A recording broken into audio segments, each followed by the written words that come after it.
ধর্মপ্রাণ মুসলমান ভাইয়েরা আসসালামু আলাইকুম। মদিনাতে আপনাদেরকে একটা জায়গায় জমজমের পানি দেয়, সেটা হলো আসরের পরে এবং এশার পরে। এই দেখেন, এই যে এইখানে জমজমের পানি আপনি ফ্রি পাবেন। শুধু আপনি এখানে জমজমের পানি নেবেন।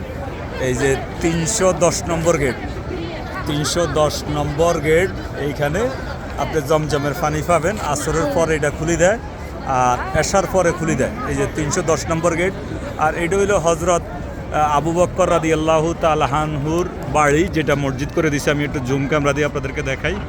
এই যে এটা হলো আবু বকর, হজরত আবু বকর রাদিয়াল্লাহু তাআলা আনহুর বাড়ির এইখানে। এই যে 310 নম্বর গেটে আপনারা জমজম পানি পাবেন। আমি আপনাদেরকে একটু ভিতরে যাইয়া দেখাইতেছি। আমি আপনাদেরকে এই যে শত শত মানুষ এখান থেকে এই যে জমজমের পানি নিতেছে। এই সাইডে নারী, এই সাইডে পুরুষ। এই দেখেন জমজম। আপনারা যারা মদিনাতে আসবেন 310 নম্বর গেটে আসলে এই দেখেন জমজম পানি পাবেন। এখানে সবাই জমজম পানি নিতেছে। মনে রাখবেন গেট নাম্বার 310। আসরের পরে এবং এশার পরে এটা খুলে দেওয়া হয় পানি নেওয়ার জন্য, জমজমের পানি। এই মদিনাতেও জমজমের পানি খাইতে পারবেন আপনারা। এই দেখেন সবাই জমজমের পানি নিতেছে। গেট নাম্বার 310, আবারও বলি 310 গেট নাম্বার, মদিনা হেরাম। আসসালামু আলাইকুম ওয়া রাহমাতুল্লাহি ওয়া বারাকাতুহু।